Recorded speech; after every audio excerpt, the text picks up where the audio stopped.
देखते हैं बच्चों, क्लास 8 एक्सरसाइज 1.1 मैं पढ़ा रहा हूँ और इसमें आपके लिए जो टॉपिक लिया गया है संवर्ग नियम। तो संवर्ग नियम क्या कहलाता है? अगर कोई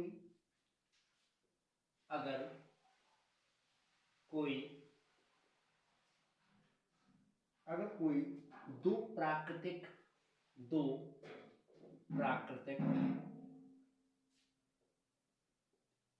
प्राकृतिक या पूर्ण, यदि कोई दो प्राकृतिक या पूर्ण संख्याओं का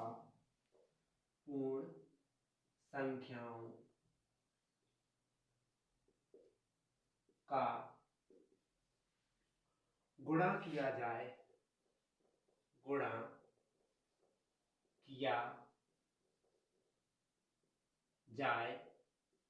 तो उसमें क्या हो जाएगा? तो उनका गुणनफल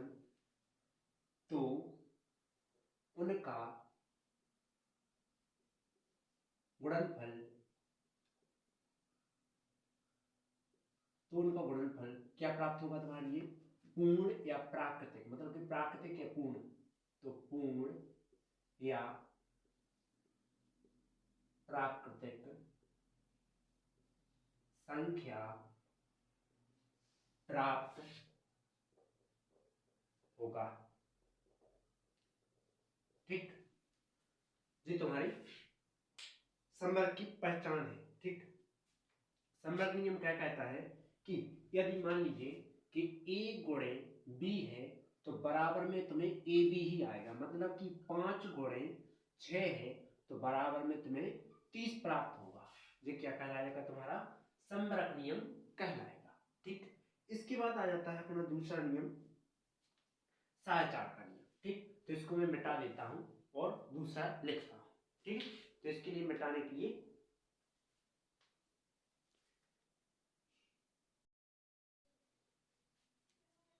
तो आगे साहचर्य नियम। अब साहचर्य के लिए मिटा देते हैं।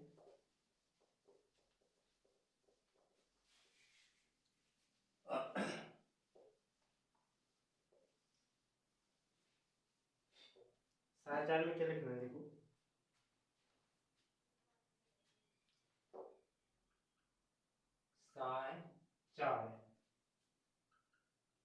साहचर्य नियम।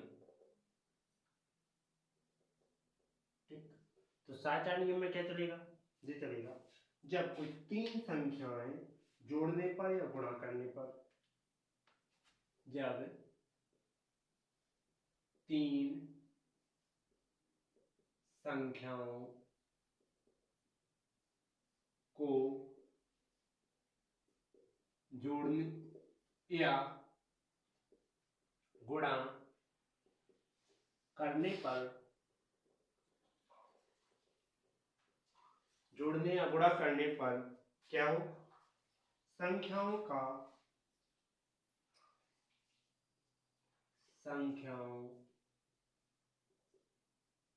का समूह नहीं बदले, उसे साहचर्य नियम कहते हैं। साहचर्य नियम कहते हैं। ओके, अब जैसे उदाहरण के तौर पर लिखें कि a plus b plus c, जो किस नियम पर है? योग नियम पर या जोड़ने पर। ठीक, a plus b plus c बराबर a plus b plus c, मतलब कि a और b में कोष्टक है तो यहाँ क्या में रहेगा? b से c में। ओके, इसके बाद आगे गुणन पर लिया जाए, गुणन विधि पर हो तो जैसे मान लीजिए a गुणे b गुणे c हो तो बराबर आना चाहिए किसके? कि a गुणे b गुणे c की, मतलब कि a और b का कोष्टक, तो बराबर रहेगा b और c का कोष्टक। ओके, अब चलते हैं आगे। आगे क्या है? अब इसको मैं मिटा देता हूं और दूसरा लेता हूं। साहचर्य के बाद लेना है कौन सा? संवर्ग। संवर्ग हो चुका है अपना पीछे, अब क्रम में चलते हैं। ठीक, तो इसको मैं मिटा देता हूं।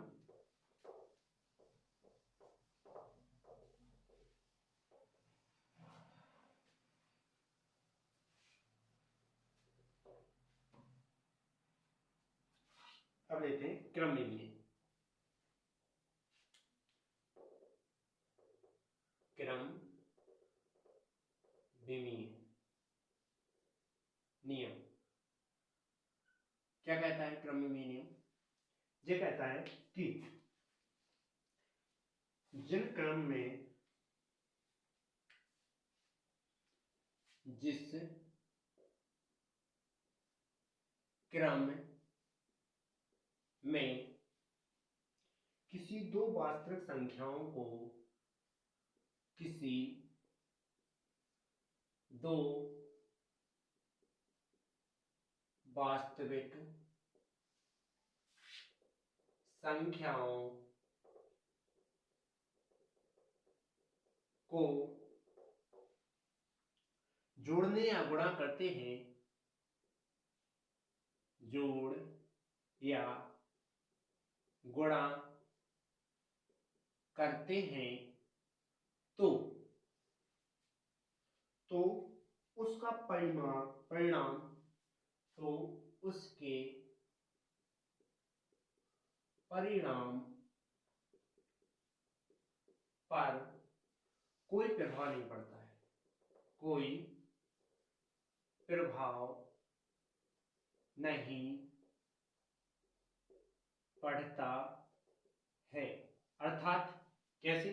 जैसे समझो, यदि मैं योग करूं, ठीक, योग करता हूं, जैसे कि समझना कि मैंने लिया a प्लस बी बराबर b प्लस ए आ जाए, तो इनके लिए जैसे संख्या के रूप में लिखते हैं 5 प्लस 6 बराबर 6 प्लस 5 लिया जाए, तो बराबर में तो 11 ही प्राप्त होना है, चाहे तुम यहाँ कर लो चाहे यहाँ कर लो, ठीक। तो इनके ऊपर कोई प्रभाव नहीं पड़ता है परिणाम में, चाहे जोड़ लो। अब गुणा के आधार पर बताते हैं, तो गुणन के आधार पर क्या आ जाएगा? देखो, जैसे गुणन क्या करता है? जैसे a गुणे b बराबर b गुणे a ले गए, मतलब कि 5 गुणे 6 कर लो या 6 गुणे 5 कर लो, बराबर में तुम्हें 30 ही प्राप्त होना है कि नहीं होना है? तो ये तुम्हारा चाहे यहाँ गुणा कर लो चाहे यहाँ गुणा कर लो, आना यही है, मतलब कि इसके परिणाम पर कोई प्रभाव नहीं पड़ना है, चाहे इसको उल्टा लिख लो चाहे सीधा लिख लो, ठीक। तो बात क्या कह रहा है? जिस क्रम में किसी दो वास्तविक संख्या, मतलब ये क्या है? वास्तविक संख्या है, किसी दो वास्तविक संख्याओं को जोड़ने या गुणा करने पर क्या होता है? उसके परिणाम पर कोई प्रभाव न पड़े, मतलब कि जो जोड़ने पर और गुणा करने पर उसके परिमाण पर कोई प्रभाव नहीं पड़ना चाहिए, ठीक। तो ये हो जाएगा अपना क्रम विमीय। अब चलते हैं अपने आगे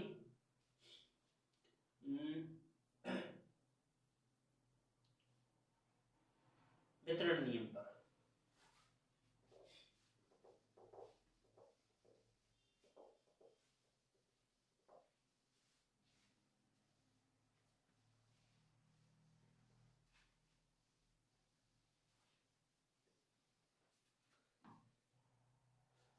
वितरण नियम क्या कहता है? देखो,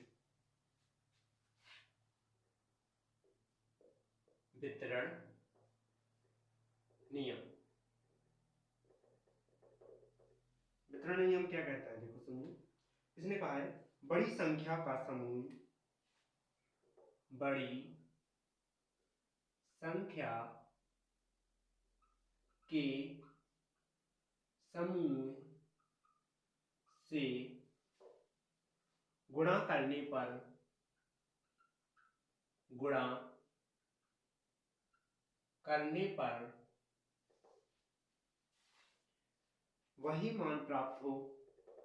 वही मान प्राप्त होता है तो उन संख्याओं को विभाजित करने पर तो उन संख्याओं को विभाजित करने पर विभाजित करने पर या गुणा करने पर, गुणा करने पर या जोड़ने पर, जोड़ने पर प्राप्त कर सके तो उसे कौन सा नियम कहते हैं? वितरण नियम कहते हैं। अर्थात जैसे क्या किया जाए, कोई बड़ी संख्या ले ली मैंने 15, ठीक, तो या तो मैं गुणन के आधार पर, जैसे गुणन, क्या मेरे को 15 प्राप्त करना है किसी भी हाल में, तो अपने गुणन के आधार पर करना है। 3 गुणे 5 लिख लो तो 15 आता है, या 5 गुणे 3 लिख दो, या 1 गुणे 15 लिख दो, इस प्रकार से तुम्हें 15 ही आएगा। ठीक, तो ये क्या तुम्हारा वितरण नियम है। इसके बाद तुम योग पर कैसे प्राप्त करोगे? योग पर मान लीजिए जैसे 5 प्लस 5 लिख दे, ठीक, जो कि या लगा के तुमने 8 प्लस 5 लिख दे, तो ये कौन से नियम है? वितरण नियम पर है। ठीक, 8 प्लस 5 नहीं, 8 प्लस 7, ठीक, या 14 प्लस 1 लिख दो, तो तुम्हारे ये कौन से नियम पे आएंगे? वितरण नियम पर आएंगे। इसके बाद या फिर तुम अभी देखो किस पर? जोड़ पर समझ चुके हो, गुणा पर समझ चुके हो, अब चाहिए तो विभाज्यता के नियम पर, मतलब विभाज्यता पर कैसे आएंगे? तो देखो विभाज्यता, जैसे हमने लिख दिया कि 45/3, तो ये आ रहा है, भाग देंगे इसमें तो 15 ही आना है, या 15/1 लिख दें, ठीक, तो भी तो 15 ही प्राप्त हो रहे हैं। तो इस पर क्या कर रहे हैं? तीनों वितरण नियम के लिए पालन कर रहा है कि नहीं कर रहा है? कर रहा है। तो चलते हैं आगे, इसको मिटा देते हैं।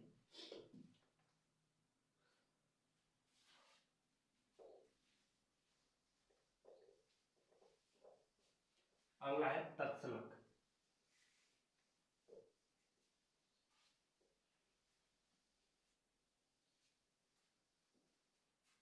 तत्समक नियम क्या कह रहा है? हेडिंग कौन सी है? हेडिंग है तत्समक। तत्समक नियम। तो तत्समक नियम के बारे में कैसे?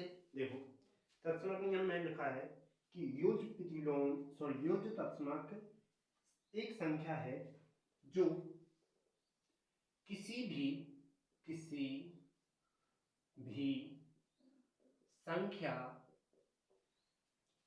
को जोड़ने पर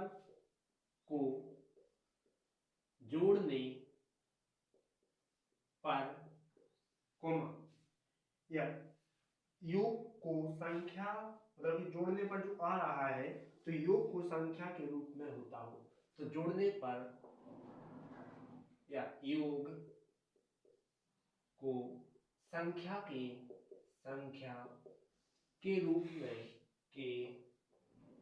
रूप में होता हो, तो उसे क्या कहते हैं?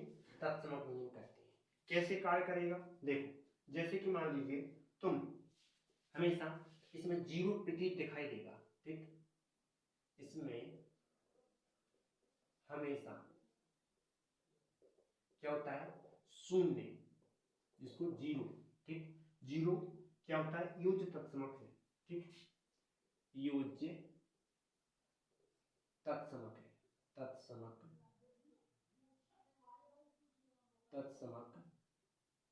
है। अर्थात जैसे 0 प्लस 15 लिखो बराबर में 15 प्लस 0 लिखे होंगे या फिर 15 लिखे होंगे, तो जो किस नियम पर जाएगा? तत्समक नियम पर जाएगा। ओके, नहीं है समझ में आ गया होगा। जैसे 0 प्लस 15 लिखो या 15 प्लस 0 लिखो, तो 15 में ऐड करो तो क्या आता है? 0 ही आएगा। ये तुम्हारे क्या में जाएगा? तत्समक में चला जाएगा। ठीक, इसके बाद चलते हैं गुणात्मक प्रतिलोम की तरफ। तो इसको मिटा देते हैं, नहीं यही लिखते हैं गुणात्मक, कौन सा? हाँ, गुणात्मक प्रतिलोम। गुणात्मक प्रतिलोम, गुणात्मक प्रतिलोम क्या कहता है? देखो गुणात्मक प्रतिलोम कहता है कि जिस संख्या के गुणा में जिस संख्या के गुणा में क्या हो, एक हो, मतलब कि जिस संख्या के गुणा करने पर गुणनफल क्या हो, एक हो, तो उसे गुणात्मक प्रतिलोम कहते हैं। अर्थात देखो, अर्थात ये है, जैसे मैं ये क्या कह रहा है, जिस संख्या के गुणा में गुणा करने पर एक गुणनफल क्या आना चाहिए, एक आना चाहिए, ठीक, तो वो तुम्हारा क्या हो जाएगा, इनका गुणात्मक प्रतिलोम हो जाएगा। जैसे कि मैंने 5 गुणा में 1 किया, ठीक, 5 एकम 5, तो गुणनफल कितनी बार किया जा रहा है, एक ही बार किया जा रहा है, गुणा कितनी बार, एक बार, तो वो आएगा तुम्हारा गुणात्मक प्रतिलोम, ठीक। इसके बाद योज्य प्रतिलोम, अगला क्या आएगा, योज्य प्रतिलोम। तो समझो, मिटा देते हैं।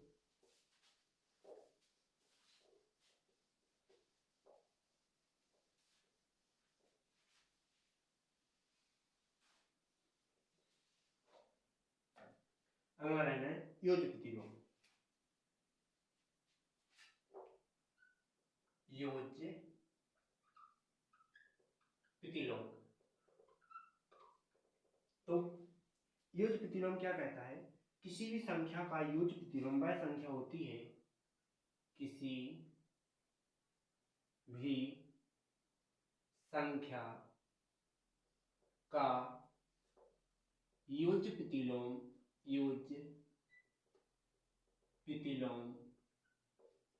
वह संख्या होती है, जिसको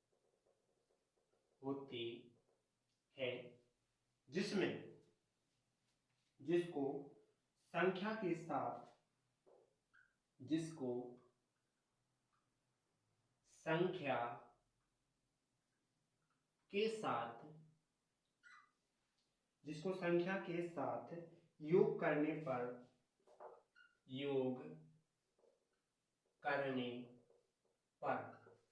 क्या शून्य प्राप्त हो, या एक और है, या तो तुम्हें शून्य प्राप्त होना चाहिए तो योज्य प्रतिलोम आ जाएगा, और या लगा के एक और हम परिभाषा दे रहे हैं इसकी,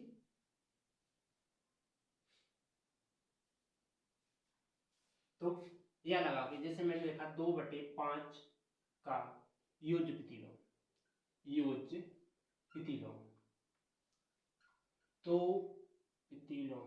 तो उसमें परिवर्तन कुछ नहीं होता है, बस यहाँ माइनस आ जाएगा, -2/5, ठीक, जो हो जाता है योज्य प्रतिलोम, ठीक। उम्मीद है यहाँ तक तुम्हें समझ में आ गया होगा। अब लेते हैं अपन कुछ और परिभाषाएं, 2-3 और ले गए, तो इसको मैं हटा देता हूँ।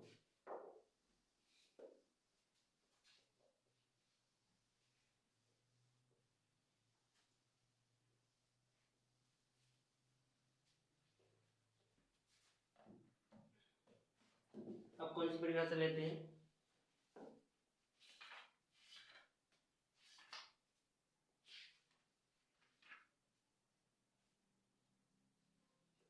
तो लेते हैं गुणात्मक तत्समक। अगली परिभाषा क्या है, गुणात्मक तत्समक। गुणात्मक तत्समक क्या कहता है, जिस परिमेय संख्या के गुणा में क्या रहे, एक रहे, ठीक, वो क्या कहलाएगा, तुम्हारा गुणात्मक तत्समक कहलाएगा। तो क्या लिखेंगे, परिमेय संख्या के लिए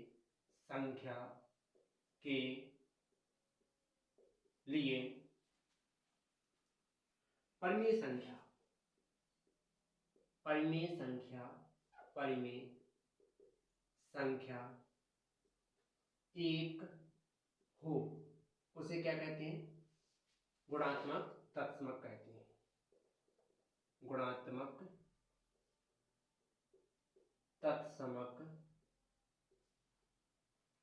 कहते हैं। ओके, अब आगे दूसरा नंबर लेते हैं।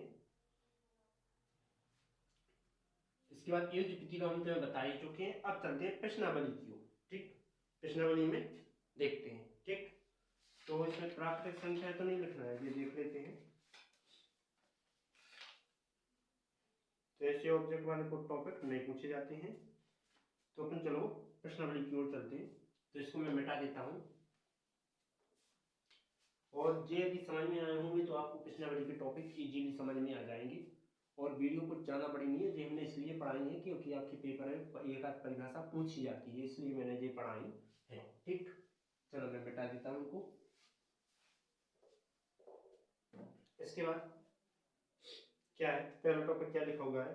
निम्नलिखित प्रत्येक में गुणन के अंतर्गत उपयोग किए गए गुणधर्मों के नाम लिखो। मतलब कि जो उपयोग किए गए गुणधर्म है उन्हें बताइए। तो देखो पहला नंबर क्या लिखा हुआ है? -4/5 गुणा में 1 बराबर। फिर क्या लिखा है? 1 गुणा में -4/5। इसके बाद फिर से गुणा में लिखा है, गुणा में लिखा है कि -4/5। तो अभी हमने कुछ टाइम पहले आपके लिए किसकी समृद्ध की परिभाषा समझाई थी कि जिसमें एक हो, जिसमें एक प्रेजेंट हो, वो क्या कहलाएगा? तुम्हारा समृद्ध गुणन कहलाएगा। तो अपन इसमें आंसर क्या लिखेंगे? अपन को गुणन के आधार पर बताना है, तो गुणन के आधार पर अपन यही बताएंगे कि इसमें कौन सा नियम लगेगा। इसमें लगेगा अपना समृद्ध नियम। ठीक, तो अपन क्या लिखेंगे? गुणात्मक समृद्ध। गुणात्मक समृद्ध। ठीक, इसके बाद दूसरा नंबर क्या लिखा है? दूसरा नंबर टॉपिक लिखा हुआ है कि दूसरा नंबर लिखा हुआ है -13/17 गुणे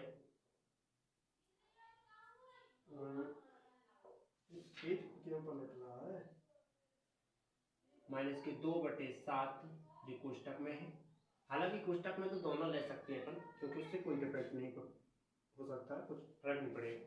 बराबर में 2/7 गुणे -13/17। तो इसमें तुम एक चीज समझना, इसको मैं ए मान लेता हूँ, इसको बी मान लेता हूँ। तो देखो बी नंबर पहले आ गया और ए बाद में आ गया, तो ए गुणे बी और बी गुणे ए क्या आएगा? क्रम में आएगा। 7/4 में 3 पद होते हैं, क्रम में क्या होते हैं? 2 होते हैं, और इनको आपस में गुणा करने पर वो भी परिणाम क्या रहेगा? सेम रहेगा, कोई प्रभाव नहीं पड़ेगा। ठीक, तो अपना ये क्या आ जाएगा? क्रम में आ जाएगा। ठीक, आंसर क्या आ जाएगा? क्रम में। तो पर लिखेंगे गुणन का क्रम विमीय, क्रम विमीय। ठीक, इसके बाद अगला थर्ड पॉइंट। थर्ड पॉइंट क्या लिखा है? ये लिखा है -19/29 गुणा में 29/-19 बराबर में लिखा है 1। तो जैसे जी काट दो, जैसे जी काट दो, क्या आ जाना? इक्वल आ जाने, बराबर आ जाने। ठीक, तो ये किस नियम पर आ जाएगा? अपना आ जाएगा जी गुणात्मक प्रतिलोम। हमने बताया था जिनका गुणनफल इनका आपस में गुणा करने पर क्या है? 1 आए। हमने पीछे परिभाषा पढ़ाई थी कि गुणात्मक प्रतिलोम किसे कहते हैं। तो गुणात्मक प्रतिलोम क्या कहलाता है? जिनका गुणनफल 1 आ जाए, 1 के बराबर हो जाए गुणात्मक। जैसे जी कट जाने, जैसे जी कट जाएगा, गुणनफल कितना आ रहा है? 1 आ रहा है, तो वो क्या हो जाएगा? गुणात्मक प्रतिलोम हो जाए। तो आंसर क्या आएगा? गुणात्मक प्रतिलोम। ओके, अब चलते हैं अगले की ओर। तो मैं इनको मिटा देता हूं, आप चाहो तो छाप लीजिए।